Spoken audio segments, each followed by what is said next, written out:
ಹೇ ಕರ್ನಾಟಕ, ನನ್ನ ಯೂಟ್ಯೂಬ್ ಕುಟುಂಬದ ಸದಸ್ಯರೆಲ್ಲರಿಗೂ ನನ್ನ ವಂದನೆಗಳು. ಮಂಚಾಲಮ್ಮನ ಆಶೀರ್ವಾದವನ್ನು ಪಡೆಯುತ್ತಾ ಆರಾಧ್ಯರನ್ನು ಸ್ಮರಣೆ ಮಾಡ್ತಾ ತಾಯಿ ಮಾರಿಕಾಂಬೆಯನ್ನು ಸ್ಮರಿಸುತ್ತಾ ಇವತ್ತು ನಾನು ನಿಮ್ಮ ಮುಂದೆ ಬಂದಿದ್ದೇನೆ. ನನ್ನ ಕಾರ್ಯಕ್ರಮಕ್ಕೆ ತಮಗೆಲ್ಲರಿಗೂ ಸ್ವಾಗತವನ್ನು ಬಯಸುತ್ತಾ ನಮ್ಮ ಆರಾಧ್ಯರು ನಿಮ್ಮೆಲ್ಲರನ್ನ ಕಾಪಾಡಲಿ, ಅವರ ಕರುಣ ಕೃಪಾ ಕಟಾಕ್ಷ ಸದಾ ನಮ್ಮ ಮೇಲೆ ಇರಲಿ ಅಂತ ಹೇಳ್ತಾ ಇವತ್ತಿನ ಕಾರ್ಯಕ್ರಮವನ್ನು ಶುರು ಮಾಡ್ತಾ ಇದ್ದೀನಿ.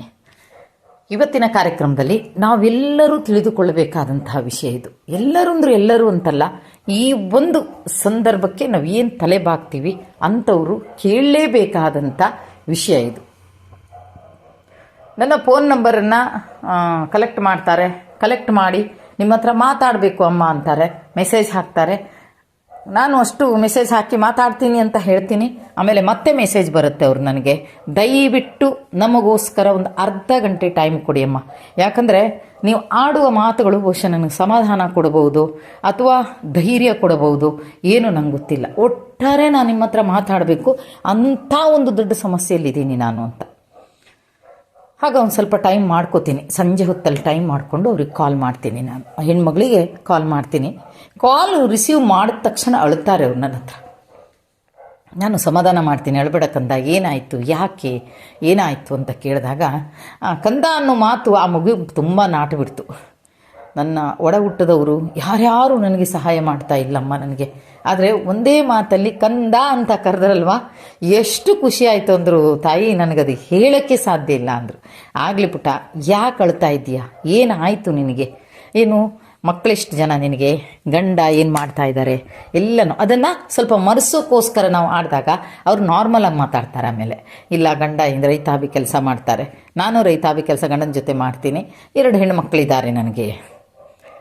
ಸರಿಯಮ್ಮ, ಯಾಕೆ ಹತ್ತಿದ್ಯಾಕೆ, ಅಂಥ ಒಂದು ಸಮಸ್ಯೆ ಏನು ಬಂತು ನಿನಗೆ ಅಂತ ಕೇಳಿದಾಗ ನೋಡಿ ಎಷ್ಟು ಒಂದೊಂದು ಸಲ ನಮಗೆ ನಾವೇ ಮಾಡ್ಕೊಳ್ಳೋದು ಇದು, ನಮಗೆ ನಾವೇ ಮಾಡಿಕೊಳ್ಳುವಂಥದ್ದು.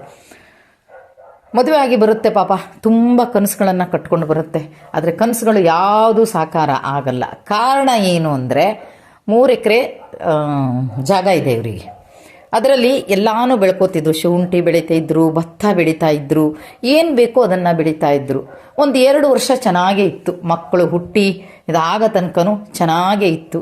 ಆಮೇಲೆ ಮಳೆಯಿಂದ ಬೆಳೆ ಹಾನಿ, ಅದೊಂದಾದರೆ ಆವಾಗ ಮಾಡಿದಂಥ ಸಾಲನ ತೀರ್ಸೋಕ್ಕಾಗಿಲ್ಲ. ಆಗ ಏನು ಮಾಡ್ತಾರೆ, ಆ ಸಾಲನ ತೀರ್ಸೋಕ್ಕೋಸ್ಕರ ಇನ್ನೊಂದು ಸಾಲನ ಮಾಡ್ತಾರೆ. ಸರಿ, ಆ ಸಾಲ ಪೂರ್ತಿ ತೀರ್ಸೋಕ್ಕೂ ಆಗಲ್ಲ, ಯಾಕಂದ್ರೆ ಅಷ್ಟು ಸಿಗಲ್ಲ ಇಲ್ಲಿ ಹಣ.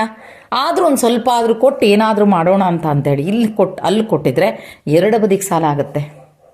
ಹೀಗೆ ಇದು ಎಷ್ಟರ ಮಟ್ಟಿಗೆ ಮುಂದೆ ಹೋಗುತ್ತೆ ಅಂದರೆ ತುಂಬ ಸಾಲಗಳನ್ನು ಮಾಡ್ಕೋತಾ ಹೋಗಿ ಆಮೇಲೆ ಕಟ್ಟೋಕ್ಕೆ ಅವ್ರಿವ್ರ ಹತ್ರ ಕೇಳೋದು, ಅವ್ರಿವ್ರ ಹತ್ರ ಬೇಡೋದು, ಈ ರೀತಿ ಮಾಡ್ಕೊಬಿಟ್ರು ಅವರು.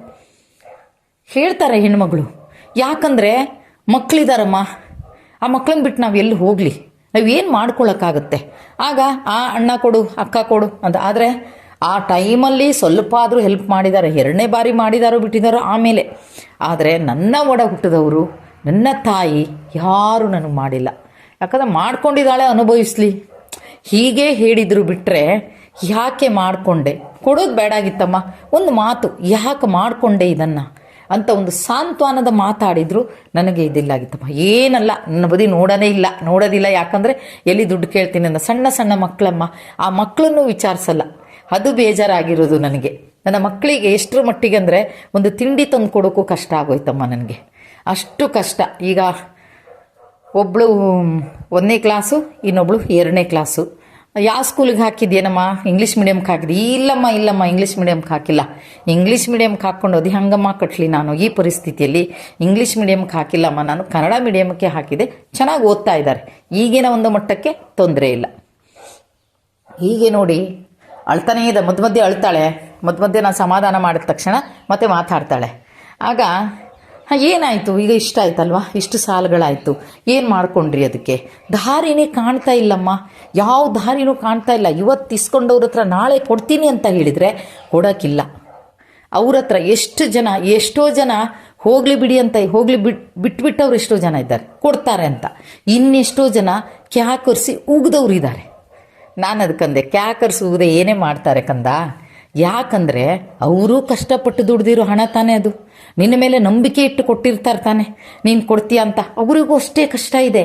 ನಿನ್ನಾಗೆ ರೈತಾಭಿ ಅವರೂ ಮಾಡ್ಕೊಂಡಿದ್ದಾರೆ ಅಂತಾದರೆ ಅವರಿಗೂ ಅಷ್ಟೇ ಕಷ್ಟ ಇರುತ್ತೆ. ನಂಬಿಕೆ ಮೇಲೆ, ಇಬ್ಬರು ಗಂಡ ಹೆಂಡತಿ ನಂಬಿಕೆ ಮೇಲೆ ಕೊಟ್ಟಿರ್ತಾರೆ ಅವರು. ಇಲ್ಲಮ್ಮ, ನಾನು ಯಾರಿಗೂ ಎದುರಾಡಿಲ್ಲಮ್ಮ, ಬೈಸ್ಕೊಂಡವ್ರ ಹತ್ರ ಬೈಸ್ಕೊಂಡಿದ್ದೀನಿ, ಸಮಾಧಾನ ಮಾಡಿಸ್ಕೊಳ್ಳೋರ ಹತ್ರ ಸಮಾಧಾನ ಮಾಡ್ಕೊಂಡಿದ್ದೀನಿ.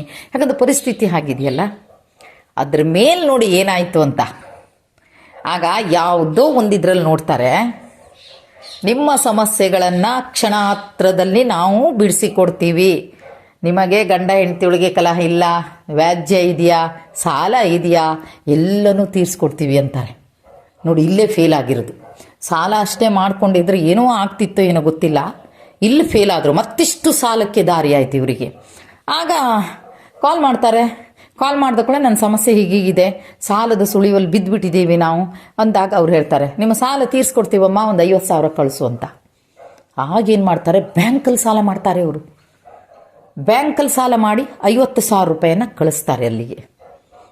ಅದಕ್ಕೆ ನಾನು ಹೇಳೋದು, ಯೋಚನೆ ಮಾಡಿ. ಸಾಲ ಮಾಡಿಕೊಂಡವರು ಮತ್ತೆ ತಿರ್ಗಾ ಸಾಲಕ್ಕೆ ದಾರಿ ಆಗುವಾಗ ಸ್ವಲ್ಪ ಕೂತು ಯೋಚನೆ ಮಾಡಬೇಕು. ಅದೇ 50,000ನ ಬ್ಯಾಂಕಲ್ಲಿ ತೆಗೆದು ಮತ್ತೆ ಯಾರೋ ಒಬ್ರಿಗೆ ಕೊಟ್ಟಿದ್ದರೆ ಅವ್ರ ನಂಬಿಕೆಯನ್ನು ಇವ್ರು ಉಳಿಸ್ಕೋತಾ ಇದ್ರು. ಸರಿ, 50,000ನ ತೆಗೆದು ಕಳಿಸ್ತಾರೆ. ಕಳಿಸಿ ಅಲ್ಲೇನು ಏನಾಗುತ್ತೋ ಗೊತ್ತಿಲ್ಲ, ಒಂದು ಪ್ರಸಾದ ಬರುತ್ತೆ, ಮನೆ ಕಟ್ಟಿ ಹಿಂದೆ ಕಟ್ಟಿ ಮುಂದೆ ಕಟ್ಟಿ ಅಂತಾರೆ, ಕಟ್ತಾರೆ. ಆದರೆ ಸುಧಾರಣೆ ಎಲ್ಲೂ ಕಾಣ್ತಾ ಇಲ್ಲ. ಯಾಕಂದರೆ ಇವ್ರಿಗೆ ಸಾಲ ತೀರ್ಸೋಕ್ಕೆ ಮೂಲ ಇಲ್ಲ. ನಾನು 50,000 ಬೇಡಮ್ಮ ನೀನು ಕೊಡೋದು, ನಾನು ಈಗಲೇ ಹೇಳ್ತಾ ಇದ್ದೀನಿ, ನಿನಗೆ ಮೂಲ ಏನು ಇಲ್ಲದೆ ಹೇಗಮ್ಮ ಸಾಲ ತೀರಿಸ್ತೀಯಾ? ರಾತ್ರಿ ಬೆಳಗಾಗೋದ್ರೊಳಗೆ ಯಾರು ಕೋಟ್ಯಾಧೀಶ್ವರರಾಗಲ್ಲಮ್ಮ. ದಿಂಬ ಕೆಳಗೆ ಇಟ್ಕೊಂಡ ತಕ್ಷಣ ಕೋಟ್ಯಾಧೀಶ್ವರ ಆಗ್ತಾರಂತ ಮಾಡಿದ್ಯಾ? ನನಗೆ ಮೂಲ ಬೇಕು. ಮೂಲ ಇದ್ದರೆ ಮಾತ್ರ ನಾನು ಮಾಡಿದ ಸಾಲಕ್ಕೆ ದಾರಿ ಆಗುತ್ತೆ. ಅದು ಇಲ್ಲದೇನೆ ಯಾರೋ ಹೇಳಿದ್ರು ಅಂತ 50,000 ರೂಪಾಯಿ ಕಳ್ಕೊಂಡೆ ಅಂತ.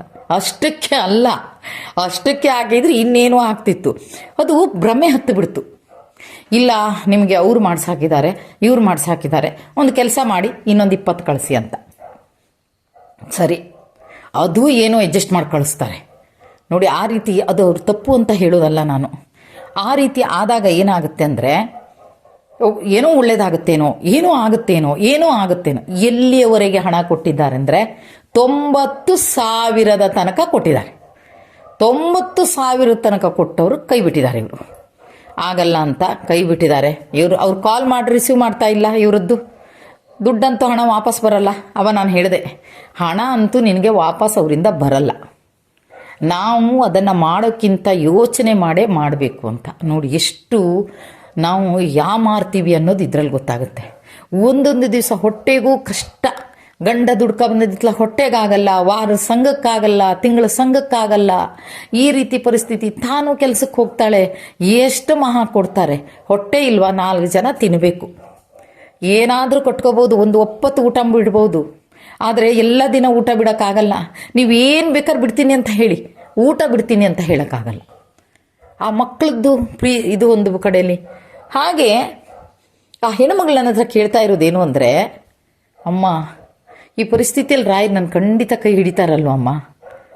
ನೋಡು, ನಂಬದವ್ರನ್ನ ಯಾವತ್ತೂ ರಾಯರು ಕೈ ಬಿಡಲ್ಲ, ಅದಂತೂ ಗ್ಯಾರಂಟಿ. ಆದರೆ ನೀನು ಎಲ್ಲ ಟೋಟಲ್ ಇವ್ರು 90 ಕೊಟ್ಟಿದ್ದಲ್ಲದೆ 4-5 ಲಕ್ಷ ಸಾಲ ಆಗಿದೆ ಇವರಿಗೆ. ಅದು ತುಂಬ್ಕೊಳ್ಳೋಕ್ಕೆ ಆಗ್ತಾ ಇಲ್ಲ ಪಾಪ ಇವ್ರ ಹತ್ರ. 4-5 ಲಕ್ಷ ಸಾಲ ಆಗಿದೆ. ನಾನು ಅಂದೆ, ಅಯ್ಯೋ ತಾಯಿ, ನೀನು 4-5 ಲಕ್ಷ ಇತ್ತಲ್ಲ, ಅದಕ್ಕಿಂತ ಜಾಸ್ತಿ ಸಾಲ ಇದ್ದಾರೆ. ಆದರೆ ನಿನಗೆ 5 ಲಕ್ಷ ಹೆಚ್ಚು. ಅದು ಏನೇನೋ ಕಾರಣಕ್ಕೆ ಹಾಳಾಗಿದ್ದು ಇನ್ನೂ ಜಾಸ್ತಿ ನೋವು ನಿನಗೆ. ಹೌದಮ್ಮ, ನೋವು. ರಾಯರ ಕೈ ಬಿಡಲ್ಲ. ಆದರೆ ನೀವಿಬ್ಬರು ಗಂಡ ಹೆಂಡತಿ ಕೂತ್ಕೊಂಡು ಯೋಚನೆ ಮಾಡಬೇಕಲ್ವಾ? ಯೋಚನೆ ಮಾಡ್ದೇನೆ ರಾಯರ ಕೈ ಹಿಡಿತಾರೆ ಅಂತಂದುಬಿಟ್ರೆ ನಿಮ್ಗೆ ದುಡ್ಡು ಬರುತ್ತಾ? ದುಡ್ಡು ಬರೋದಿಲ್ಲ. ಎಷ್ಟೋ ಜನ ಕೇಳ್ತಾರೆ, ಹೀಗೆ ಮಾಡಿದರೆ ನಾವು ಹಾಗಾದರೆ ಕೆಲಸಕ್ಕೆ ಹೋಗೋದು ಬೇಡವಾ, ಕೂತ್ಕೊಂಡು ತಿನ್ಬಹುದಾ ಅಂತಾರೆ. ಕಷ್ಟಕ್ಕೆ ಫಲ ಕೊಡ್ತಾರೆ. ಕಷ್ಟಪಡು. ನೀನು ಕಷ್ಟಪಟ್ಟಾಗ ನಿನ್ನ ಫಲ ಸಿಕ್ಕಿಲ್ಲ ಅಂತಾದರೆ ನೀನು ದೇವ್ರ ಹತ್ರ ಕೇಳಬೇಕು. ನಾನು ಇಷ್ಟು ಕಷ್ಟಪಡ್ತಾ ಇದ್ದೀನಿ ತಂದೆ, ಆದರೆ ನನಗೆ ಯಾಕೆ ಎದ್ದೇಳಕ್ಕೆ ಕೊಡ್ತಾ ಇಲ್ಲ ನೀನು ಅಂತ ಕೇಳ್ಬೋದು. ಇದು ಹಾಗಲ್ಲ. ನೀನು ಎದುರೇ ಕೈಯಲ್ಲಿ ಬೆಣ್ಣೆ ಇಟ್ಕೊಂಡಿದ್ದೀಯಲ್ಲಮ್ಮ, ಇಷ್ಟು 5 ಲಕ್ಷ ಸಾಲ ನಿಂದಿದೆ ಅಂದರೆ ಬಡ್ಡಿ ಬೆಳೀತಾ ಹೋಗ್ತಾ ಇದೆ ಅದಕ್ಕೆ. ಮತ್ತೆ ಕೈ ಸಾಲ ಬೇರೆ, ಇವ್ರದ್ದು ಕೈ ಸಾಲಗಳು ಬೇರೆ. ಮತ್ತೆ ಈಗ ಟೋಟಲಿ ಲೆಕ್ಕ ಸಿಗುವಂಥದ್ದು 5 ಲಕ್ಷ. ಏನು ಮಾಡ್ಬೋದಮ್ಮ, ಏನು ಮಾಡೋಕ್ಕಾಗತ್ತೆ? ನಾನು ರಾಯರೆಲ್ಲ ಪೂಜೆನೂ ಮಾಡ್ತಾ ಇದ್ದೀನಮ್ಮ, ನಂಗೆ ರಾಯರು ಬಲಭಾಗದಲ್ಲಿ ಪ್ರಸಾದ ಕೊಡ್ತಾ ಇದ್ದಾರಮ್ಮ. ಆದರೆ ರಾಯರು ನಿನ್ನ ರಕ್ಷಣೆ ನಿಂತಿದ್ದಾರೆ ಅನ್ನೋದು ಇದೇ ಸಾಕ್ಷಿ. ಇದ್ದಾರೆ ರಾಯರು ನಿನ್ನ ಜೊತೆಗೆ. ಅದಕ್ಕೆ ರಾಯರು ನಿನಗೆ ಬಲಭಾಗದಲ್ಲಿ ಪ್ರಸಾದ ಕೊಡೋದು. ಅದು ಬಿಟ್ಬಿಟ್ಟು ಒಂದೇ ದಿವಸ ನೀನು 5 ಲಕ್ಷ ಸಾಲ ತೀರಿಸ್ತೀನಿ ಅಂತ ಹೇಳಲ್ಲ. ಆದರೆ ಆ ದಾರಿಯನ್ನು ನೀನು ಹುಡುಕಿ. ಹೇಗಮ್ಮ ನಾನು ದಾರಿ ಹುಡುಕೋದು? ನನ್ನ ಗಂಡ ಅಂತೂ ಒಂಥರ ಮಾನಸಿಕ ಟೈಪ್ ಆಗಿಬಿಟ್ರಮ್ಮ. ಹೊರಗೆ ಹೋಗೋಕ್ಕಾಗಲ್ಲ. ಹೊರಗೆ ಹೋದ್ರೆ ಜನ ತೂ ತೂ ತೂ ಅಂತಾರೆ, ನನ್ನ ದುಡ್ಡು ಕೊಡು ಅಂತಾರೆ. ಪಾಪ ಮಾತಾಡುವಂಥ ಪುಣ್ಯಾತ್ಮ ಅಲ್ಲ. ನಾನಾದರೂ ಬಾಯಿ ಮಾಡಿ ಬರ್ತೀನಮ್ಮ, ಇರ್ತೀವಿ ನಾವು, ಎಲ್ಲಿ ಹೋಗ್ತೀವಿ ಕೊಡ್ತೀವಿ ಅಂತ. ಆದರೆ ಇಲ್ಲ, ಜನ ಏನು ಹೇಳ್ತಾರೆ ಗೊತ್ತಮ್ಮ? ಆಸ್ತಿ ಇದೆಯಲ್ಲ ಮಾರಿ ಅಂತಾರೆ. ಆಸ್ತಿ ಇದೆ ಮಾರಿ ಕೊಡಮ್ಮ, ಆಸ್ತಿ ಇದೆ ಮಾರಿ ಕೊಡಮ್ಮ ಅಂತ. ಅದಕ್ಕೆ ನಾನು ಹೇಳಿದೆ, ಇದರಲ್ಲಿ ತಪ್ಪೇನಿದೆಯಮ್ಮ? ತಪ್ಪೇನಿದೆ? ಅದಕ್ಕೆ ನಾನು ಹೇಳಿರೋದು, ಅಂಗೈಯಲ್ಲಿ ಬೆಣ್ಣೆ ಇಟ್ಕೊಂಡು ಹುಡುಕ್ತಾ ಇದೆಯಾ ನೀನು? ಯಾಕೆ 5 ಲಕ್ಷ ಸಾಲನ ಇವತ್ತು ಬಡ್ಡಿ ಬೆಳ್ಕೊಂತ ಹೋಗುತ್ತೆ ಅಂದರೆ 1 ತಿಂಗಳಲ್ಲಿ ಮತ್ತೆ 6 ಲಕ್ಷ ಆಗುತ್ತೆ ಇವ್ರದ್ದು. ಹಾಗಿರುವಾಗ ನೀ ಏನಾದರೂ ಯೋಚನೆ ಮಾಡಬೇಕಲ್ವಾ?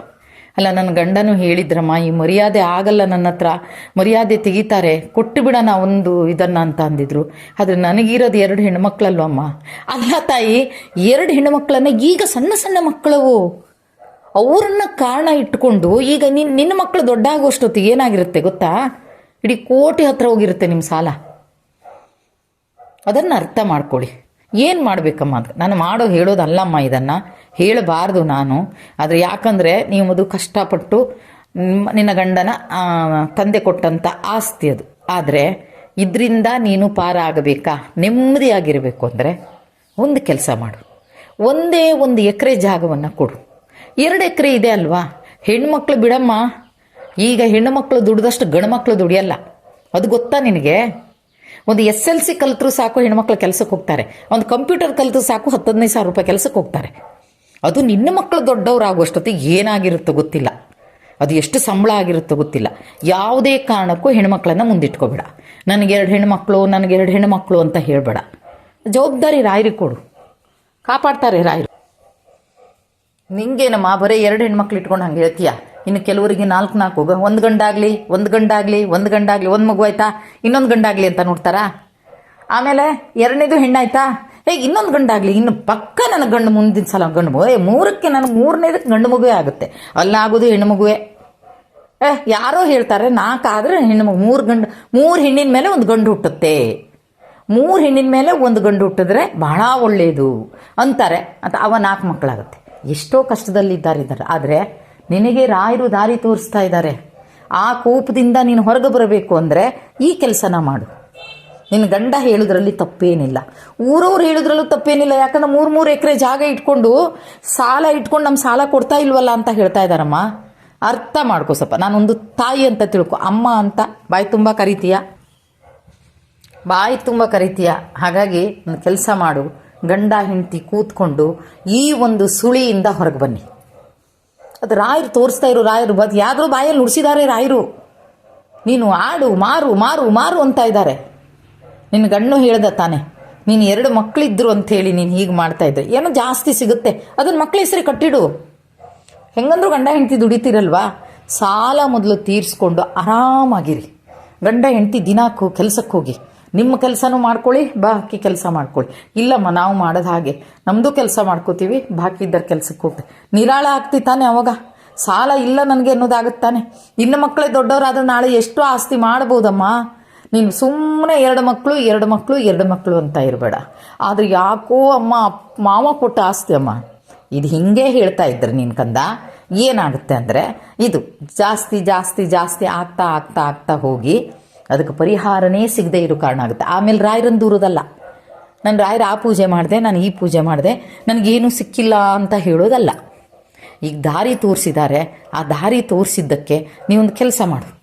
ಗಂಡ ಹೆಂಡತಿ ಕೂತು ಎಷ್ಟಕ್ಕೆ ಹೋಗುತ್ತೆ ಏನು ಅಂತ ಹೇಳಿದಾಗ ಅವರು ಅದಕ್ಕೆ ಹೇಳ್ತಾರೆ, ಇಲ್ಲಮ್ಮ ಒಳ್ಳೆ ರೇಟ್ ಇದೆ ಅಮ್ಮ, 5 ಲಕ್ಷ ಅಲ್ಲ, ನಮ್ಗೆ 1 ಎಕರೆ ಮಾಡಿದರೆ ಜಾಸ್ತಿ ಬರುತ್ತೆ. ಒಂದು ಕೆಲಸ ಮಾಡಿ, ನಿಮಗೆ ಜಾಸ್ತಿ ಜಾಗ ಕೊಡೋ ಮನಸ್ಸಿಲ್ಲ, ಒಂದು ಅರ್ಧ ಎಕರೆ ಕೊಡು, ಅದರಲ್ಲಿ ಒಂದು 5 ಲಕ್ಷ ಬರುತ್ತೆ ಅಂತ ಆದರೆ ಕೊಟ್ಟುಬಿಡು. 2.5 ಎಕರೆ ನಿಮಗಳಿತ್ತಲ್ವಾ? ಏನೂ ಗೊತ್ತಿಲ್ಲ. ಆ ಹೆಣ್ಮಗಳು ಹ್ಞೂ ಅಂದಿದ್ದಾಳೆ, ಏನು ಮಾಡಿಕೊಂಡ್ರೋ ಗೊತ್ತಿಲ್ಲ. ನಾನು ಹೇಳಿದ್ದೀನಿ, ಮಾರಾಟ ಆದ ತಕ್ಷಣ ನನಗೊಂದು ಫೋನ್ ಮಾಡಿ ಹೇಳಮ್ಮ ಅಂತ ಅಂದಿದ್ದೆ. ಮಾರಾಟ ಮಾಡಿದ ತಕ್ಷಣ ಒಂದ್ಸಲ ಫೋನ್ ಮಾಡಿ ಹೇಳು, ಭಯ ಪಡಬೇಡ. ಅವ್ರು ಯಾರೋ 60, 80, 90 ತಗೊಂಡ್ರಂತ ನಾನಂತೂ ಖಂಡಿತ ಕೇಳಲ್ಲ. ಆದರೆ ಮನಸ್ಸಿಗೊಂದು ಸಮಾಧಾನ, ನೀನು ಈ ಸುಳಿಯಿಂದ ಹೊರಗೆ ಬಂದೆ, ನಿನ್ನ ಗಂಡ ಮಾನಸಿಕ ಆಗಿದ್ದಾರೆ ಅಂತೀಯ, ಇನ್ನೂ ಅದನ್ನು ಜಾಸ್ತಿ ಮಾಡಬೇಡ. ನಿನ್ನ ಗಂಡ ಹೇಳಿದ ಹಾಗೆ ಮಾಡು, ಮೊದಲು ಮಾಡು. ಜಾಸ್ತಿ ಇದ್ದರೆ ಮಕ್ಕಳ ಹೆಸರು ಕಟ್ಟಿಟ್ಕೊಂಡು ಗಂಡ ಹೆಂಡತಿ ಚೆನ್ನಾಗಿ ದುಡಿದು ಏನು ಮಾಡ್ಕೋಬೇಕು ಮಾಡ್ಕೊಳ್ಳಿ, ಅಷ್ಟು ಮಾಡಿ ಕಂದ ಅಂತ. ನೋಡಿ ಯಾಕೆ ಇದನ್ನು ಹೇಳ್ತಾ ಇದ್ದೀನಿ, ತುಂಬ ಜನ ನನಗೆ ಕಾಲ್ ಮಾಡೋರು, ಸುಮಾರು ಜನ ನಂಬಿಕೆ ಇಟ್ಟು ಕೊಟ್ಟೆ. ಮೊನ್ನೆ ಅಂತೂ ಒಬ್ರು ಕಾಲ್ ಮಾಡಿದ್ದಾರೆ ನನಗೆ ಆಶ್ಚರ್ಯ ಅಂದರೆ, ಸಂಬಂಧಿಗಳಿಗೆ ನಂಬಿಕೆ ಇಟ್ಟು 25 ಲಕ್ಷ ಕೊಟ್ಟಿದ್ದಾರೆ. ಆದರೆ ಆ ನಂಬಿಕೆಗೆ ಅರ್ಹರೇ ಅಲ್ಲ ಅವರು. ಏನೋ ಒಂದು ಕಷ್ಟದಲ್ಲಿದ್ದಾಗ ಅವರಿಗೆ ನಿನ್ನಿಂದ ಸಹಾಯ ತನ್ನ ಗೋಲ್ಡನ್ನು ಇಟ್ಟು 25 ಲಕ್ಷ ಕೊಟ್ಟಿದ್ದಾರೆ. ಆ 25 ಲಕ್ಷನ ಕಾಡಿ ಬೇಡ್ತಾ ಇದ್ದಾರೆ, ಕೊಡಿ ನನ್ನ ಹಣ ಕೊಡಿ ಅಂತ. ಆಶ್ಚರ್ಯ ನೋಡಿ. ಕೆಲವೊಂದು ಸಲ ಭಾಳ ನಂಬ್ತೇವೆ ಜನರನ್ನ. ಯಾರನ್ನೋ ನಂಬಿ ಹಾಳಾಗೋದೊಂದು ಬದಿಯಲ್ಲಿ, ಹತ್ತಿರ ಇದ್ದರೂ ನಂಬಿ ಹಾಳಾಗ್ತೀವಿ. ಅವರು ಕಾರ್ ತಗೋತಾರೆ, ಬಂಗ್ಲೆ ತಗೋತಾರೆ, ಮೊಬೈಲ್ ತಗೋತಾರೆ, ದೊಡ್ಡ ಗಾಡಿ ತಗೋತಾರೆ, ಎಲ್ಲ ಮಾಡ್ತಾರೆ. ಆದರೆ ಈ ಹೆಣ್ಣುಮಗಳದ್ದು ಪಾಪ ಏನೂ ಇಲ್ಲ. ಈಗ ಒಂದು ಎಷ್ಟು ಗೋಲ್ಡ್ ಇತ್ತು ಅಂದರೆ ಅದು ಹೇಳಕ್ಕೆ ಸಾಧ್ಯ ಇಲ್ಲ ಅಂತಾರೆ, ಅಷ್ಟು ಗೋಲ್ಡ್ ಇದೆ. ಇದು ಯಾವ ಕರ್ಮ ಅಮ್ಮ, ನಾನು ಯಾವ ಜನ್ಮದಲ್ಲಿ ಏನು ಮಾಡಿದ್ದೀನಿ ಅಂತಾರೆ. ಅದಕ್ಕೆ ಹೇಳೋದು, ಒಂದೊಂದು ಸಲ ನಂಬಿಗಸ್ತರಿಂದ ಮೋಸ ಹೋದರೆ ಒಂದೊಂದು ಸಲ ಹೊರಗ್ನೇರಿಂದ ಹೋಗ್ತೇವೆ. ಹಾಗಾಗಿ ನಾನು ಹೇಳೋದೇನು, ಅಂಥದಕ್ಕೆ ಯೋಚನೆ ಮಾಡುವಾಗ ಒಂದು ಇಬ್ಬರ ಹತ್ರ ಕೇಳಿ ಯೋಚನೆ ಮಾಡಿ. ನಾನು ಹಿಂದೆ ಒಮ್ಮೆ ನಿಮಗೆ ವಿಡಿಯೋ ಹಾಕಿದ್ದೆ. ಒಂದು ಹೆಣ್ಣುಮಗಳು ಫೋನ್ ಮಾಡ್ತಾಳೆ, ಫೋನ್ ಮಾಡಿದ ತಕ್ಷಣ ಸ್ಟಾರ್ಟಿಂಗ್ನಲ್ಲಿ 5,000 ರೂಪಾಯಿ ಕಳಿಸಿ ಅಂತಾರೆ, ಕಳಿಸ್ತಾರೆ. ಆಮೇಲೆ ಏನೊಂದು ಪ್ರಸಾದ ಕಳಿಸ್ತಾರೆ. ಆಮೇಲೆ ಏನು ಮಾಡ್ತಾರೆ, ಇಲ್ಲಮ್ಮ ತುಂಬ ಕಷ್ಟ ಇದೆ ಅಮ್ಮ, ನೀನು 10,000 ಹಾಕು ಅಂತಾರೆ. 10,000 ಹಾಕ್ತಾಳೆ. ಆವಾಗ ರೇಟ್ ಜಾಸ್ತಿ 50,000ಕ್ಕೆ ಬರ್ತಾರೆ. ಆಗ ನಂಗೆ ಕಾಲ್ ಮಾಡ್ತಾರೆ, ಅಮ್ಮ ಹೀಗಾಗೋಯ್ತಮ್ಮ ಅಂತ.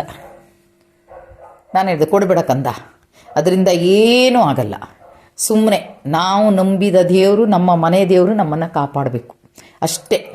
ಅಷ್ಟು ಬಿಟ್ಟರೆ ಅವರಿಗೆಲ್ಲ ದುಡ್ಡು ಕೊಟ್ಟು, ಇಲ್ಲಮ್ಮ 10,000 ರೂಪಾಯಿಗೆ ಬಿಟ್ಬಿಟ್ಟೆ ಅಂತೂ 15,000 ರೂಪಾಯಿ ಹೋಯ್ತಮ್ಮ ನಂದು, ಮತ್ತೇನಿಲ್ಲಮ್ಮ ಅದ್ರ ಮೇಲೆ 50 ಕೊಡಿ ಅಂದರೆ ನನಗೆ ಗೊತ್ತಾಗೋಯ್ತು ಇದೇನೂ ಆಗಲ್ಲ, ಇದು ಒಟ್ಟು ದುಡ್ಡು ಎಳೆಯೋಕ್ಕೆ ಮಾಡ್ತಾ ಇದ್ದಾರೆ ಅಂತ. ಅದಕ್ಕೆ ನಾನು ಹೇಳಿದ್ದು, ಯೋಚನೆಯನ್ನು ಮಾಡಬೇಕು. ಅವರು 50,000 ಕೊಟ್ಟಾಗಲೇ ಯೋಚನೆ ಮಾಡಿದರೆ 90 ತನಕ ಹೋಗ್ತಿರ್ಲಿಲ್ಲ. ಅದಕ್ಕೆ ಆದಷ್ಟು ಹಣನ ಮತ್ತೊಬ್ಬರಿಗೆ ಕೊಡುವಾಗ ಯೋಚನೆ ಮಾಡಿ ಕೊಡಿ, ಯೋಚನೆ ಮಾಡದೆ ಕೊಡಬೇಡಿ. ಕೈ ಸುಟ್ಕೋತೀರಿ ನೀವು. ನನಗೆ 4-5 ಜನ ಆಯಿತು ಪಾಪ ಕಾಲ್ ಮಾಡಿದವರು, ಅಮ್ಮ ಏನು ಮಾಡಲಿ, ಇದಕ್ಕೇನಾದರೂ ಒಂದು ಪರಿಹಾರ ಕೊಡಿ. ಏನು ಪರಿಹಾರ ಕೊಡೋಕ್ಕೆ ಸಾಧ್ಯ? ರಾತ್ರಿ ಬೆಳಗಾಗಿದ್ರು ಕೋಟ್ಯಾಧೀಶ್ವರ ಆಗ್ತೀರಿ ನೀವು, ಇದನ್ನು ಕೆಳಗಿಟ್ಟು ತಲೆ ದಿಂಬಡಿ ಇಟ್ಕೊಳ್ಳಿ ಅಂತ ಹೇಳಕ್ಕೆ ಬರುತ್ತಾ? ಇಲ್ಲ, ಅದು ಆಗೋದಿಲ್ಲ. ನಾವು ದುಡಿಬೇಕು. ಇಲ್ಲ, ನಮ್ಮ ಪುಣ್ಯ ಏನಾದರೂ ಇದ್ದರೆ ಲಾಟ್ರಿ ಹಾರಬೇಕು ನಮಗೆ ಅಲ್ವಾ? ನಾನು ಯಾಕೆ ನಿಮ್ಮ ಮುಂದೆ ಇದೆ ನನ್ನ ತಂದೆ ಅಂದರೆ, ಮಾರಿದ್ರೂ ಬಿಟ್ಟಿದ್ರೂ ಗೊತ್ತಿಲ್ಲ, ಹೇಳಿದ್ದೀನಿ, ಕೊಟ್ಟಿದ್ದೀನಿ ಒಂದು ಸಜೆಷನನ್ನು. ರಾಯರನ್ನು ಬಿಡಲ್ಲಮ್ಮ, ರಾಯರನ್ನು ನಂಬ್ಕೊಂಡು ಮುಂದೆ ಹೋಗ್ತೀನಿ. ಇದು ಅಷ್ಟೇ, ರಾಯರನ್ನು ನಂಬಿ 1 ಎಕರೆನೋ ಅಥವಾ ಅರ್ಧ ಎಕರೆನೋ ಎಷ್ಟು ಕೊಡಬೇಕು, ಎಷ್ಟು ದುಡ್ಡು ಆಗುತ್ತೆ ಅಂತ ಲೆಕ್ಕ. ಆದರೂ ಪಾಪ ಆಸ್ತಿ ಮೇಲೆ ವ್ಯಾಮೋಹ ತಾಯಿ ಹೆಣ್ಮಗಳಿಗೆ. ಯಾಕಂದರೆ ಅವಳಿಗೆ ಮುಂದೆ ಬೇಕು ಅನ್ನೋ ಯೋಚನೆ. ಪಾಪ ಅದು ತಪ್ಪಂತ ಹೇಳೋದಿಲ್ಲ. ಯಾರೂ ಆಸರೆ ಇಲ್ಲ. ಗಂಡ ಬಿಟ್ಟರೆ ಗಂಡನ ಅಣ್ಣ ತಮ್ಮದಿಕ್ಕಳು ಬರೋದಿಲ್ಲ, ಅವರೆಲ್ಲ ಇದರಲ್ಲಿದ್ದಾರೆ. ತಾನೊಬ್ಬಳೆ, ತನ್ನ ಗಂಡ, ತನ್ನ ಮಕ್ಕಳು ಬೇಕಲ್ವ ಮುಂದೆ ಅನ್ನೋ ಒಂದು ಯೋಚನೆ. ಆ ಯೋಚನೆನೂ ತಪ್ಪು ಅಂತ ಹೇಳೋದಲ್ಲ ನಾನು. ಹಾಗಾಗಿ ಮಾರಿದಾರೋ ಬಿಟ್ಟಿದಾರೋ ಗೊತ್ತಿಲ್ಲ, ಮಾರಿದ ತಕ್ಷಣ ಹೇಳಮ್ಮ ಅಂತ ಅಂದಿದ್ದೀನಿ. ಕೊನೆಗೂ ರಾಯರನ್ನಂತೂ ಬಿಡಲ್ಲಮ್ಮ. ಯಾಕಂದರೆ ನನಗೆ ಊರವರೆಲ್ಲ ತೂ ಅಂತಾರೆ, ಮಾರಿ ಅಂತ. ನಾವು ಬಗ್ಲಿಲ್ಲಮ್ಮ. ನನ್ನ ಗಂಡ ಬಂದು ಹೇಳ್ತಾರೆ, ನಾನು ಬಗ್ಲಿಲ್ಲ. ಇದನ್ನು ಮಾತ್ರ ಯೋಚನೆ ಮಾಡ್ತೀನಮ್ಮ, ಖಂಡಿತ ಯೋಚನೆ ಮಾಡ್ತೀನಿ. ಅದೇ ನಾನು ಹೇಳಿದೆ, ರಾಯರು ತೋರಿಸ್ಕೊಡ್ತಾ ಇರೋ ದಾರಿ, ಆ ದಾರಿಯಲ್ಲಿ ಹೋಗು. ನಿನ್ನ ಸಾಲನ ಸ್ವಲ್ಪ ತೀರ್ಸ್ಕೊಂಡ್ರೆ ಆರಾಮಿರ್ತೀರಿ ಗಂಡ ಹೆಂಡತಿ ಮಕ್ಕಳೆಲ್ಲ. ಅದನ್ನು ಯೋಚನೆ ಮಾಡಿ. ಗಂಡ ಅಂತೂ ಒಪ್ಪಿಗೆ ಆಗಿದೆ ಅಂತಾಗಿದೆ. ನೀನು ಸ್ವಲ್ಪ ಹೊತ್ತು ಕೂತ್ಕೊಂಡು ನಾವು ಹೇಳಿದ ತಕ್ಷಣ ನೀವು ಮಾರಬೇಕಂತೇನಿಲ್ಲ. ಆದರೆ ನೀ ಸುಳಿಯಿಂದ ಹೊರಗೆ ಬರಲ್ಲ, ಯಾರು ನಿನ್ನನ್ನು ಹೊರಗೆ ತರೋಕ್ಕಾಗಲ್ಲ. ಇದೊಂದು 5,000 ರೂಪಾಯಿ ವ್ಯವಹಾರನ, ಅಯ್ಯೋ ಯಾರ ಹತ್ರ ಅದು ಇಷ್ಟರೂ ಕೊಡ್ಬೋದೇನೋ ಅಂತ ಅನ್ಬೋದು. ಅಲ್ಲ, ಇದು ಎಷ್ಟು ನಿನ್ನ ಹಣ ಅಷ್ಟು ಲಕ್ಷ ಹೇಳೋಕ್ಕೆ ನಮ್ಗೆ ಆಶ್ಚರ್ಯ ಆಗುತ್ತೆ. ನಮ್ಗೆ 1 ಲಕ್ಷ ಸಾಲ ಇದ್ದರೆ, 2 ಲಕ್ಷ ಸಾಲ ಇದ್ದರೆ ಹೆದರಿಕೆ ಆಗುತ್ತೆ ನಮಗೆ.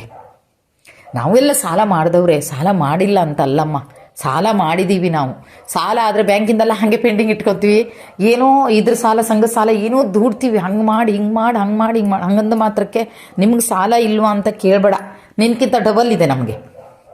ಇದೆ, ಇಲ್ಲ ಅಂತಲ್ಲ, ಆದ್ರೆ ಮೂಲ ತೋರಿಸ್ತೇವೆ ನಾವು ಅದರಲ್ಲಿ. ಒಂದು ಮನೆ ಕೊಟ್ಕೊಂಡಿದ್ದೀವಿ, ಬೈಕ್ ತೊಗೊಂಡಿದ್ದೀವಿ, ಅದು ಮಾಡಿದ್ದೀವಿ, ಇದು ಮಾಡಿದ್ದೀವಿ, ಎಲ್ಲ ಕಾಣಿಸುತ್ತೆ ನಮಗೆ. ನಮಗದು ನೆಮ್ಮದಿ. ನಾನು ಸುಮ್ಮನೆ ಸಾಲ ತೊಗೊಂಡಿರೋದಲ್ಲ ಅಲ್ವಾ, ಇದು ನನ್ನ ಕಣ್ಣಿಗೆ ಕಾಣ್ತಾ ಇದೆ, ನಾನು ಮಾಡ್ಕೊಂಡಿದ್ದೀನಲ್ವಾ, ಆ ನೆಮ್ಮದಿ ನಮಗಿರುತ್ತೆ. ಆ ನೆಮ್ಮದಿ ಬೇಕು. ಆ ನೆಮ್ಮದಿ ಬೇಕಾದಾಗ ಈ ಸಾಲ ಹೇಗಾದರೂ ಈಸಿಯಾಗಿ ತೀರಿಸ್ಬೋದು ಬಿಡಿ ಅನ್ನೋದು ಮನಸ್ಸಿಗೆ ಬಂದುಬಿಡುತ್ತೆ ಅಂತ ಆ ಒಂದು ಉದಾಹರಣೆಯನ್ನು ಹೆಣ್ಮಗಿಗೆ ಕೊಟ್ಟಿದ್ದೀನಿ, ನಿಮಗೂ ಕೊಡ್ತಾ ಇದ್ದೀನಿ. ಅದು ಎಲ್ಲರಿಗೂ ಅಂತ ನಾನು ಹೇಳ್ತಾ ಇಲ್ಲ, ದಯವಿಟ್ಟು ಬೇಜಾರು ಮಾಡ್ಕೋಬೇಡಿ. ಯಾರಾದರೂ ಹೀಗೆ ನಂಬಿಕೆಯಿಂದ ಮತ್ತೊಬ್ಬರಿಗೆ ಕೊಡಿ, ಒಂದು 5,000 ಒಂದು 10,000 ಕೊಡಿ. ನಾನು ತಿರ್ಗಾ ಕೊಡ್ತೀನಿ ಅಂಥೇಳಿ ಅವ್ರಿಗೆ 5 ಲಕ್ಷ 10 ಲಕ್ಷ ಕೊಡಬೇಡಿ, ದಯವಿಟ್ಟು ಕೊಡಬೇಡಿ. ನೀವು ದಾನ ಮಾಡ್ದ ಹಾಗೆ ಬಿಟ್ಟು ಬಿಡೋದೆ, ಅದನ್ನು ಏನೂ ಮಾಡೋಕ್ಕಾಗಲ್ಲ. ಹಾಗಾಗಿ ಇಂಥ ಕೆಲವೊಂದು ವಿಷಯಗಳಿಗೆ ದಯವಿಟ್ಟು ಯೋಚನೆ ಮಾಡಿ, ಜೊತೆಗೆ ನಿಮ್ಮ ಗಂಡನೋ ಮಕ್ಕಳ ಹತ್ರ ಚರ್ಚೆ ಮಾಡಿ, ಹೀಗೀಗಿದೆ ಇದು ಮಾಡಬಹುದಾ ಅನ್ನೋ ಬಗ್ಗೆ ಚರ್ಚೆ ಮಾಡಿ ಮುಂದೆ ಹೋಗಿ ನೀವೆಲ್ಲರೂ ಅಂತ ಹೇಳ್ತಾ ಇವತ್ತಿನ ಈ ಕಾರ್ಯಕ್ರಮವನ್ನು ಇಲ್ಲಿಗೆ ಮುಗಿಸ್ತಾ ಇದ್ದೀನಿ. ಜೈ ಕರ್ನಾಟಕ ಮಾತೆ, ಸರ್ವೇ ಜನ ಸುಖಿನೋ ಭವಂತು.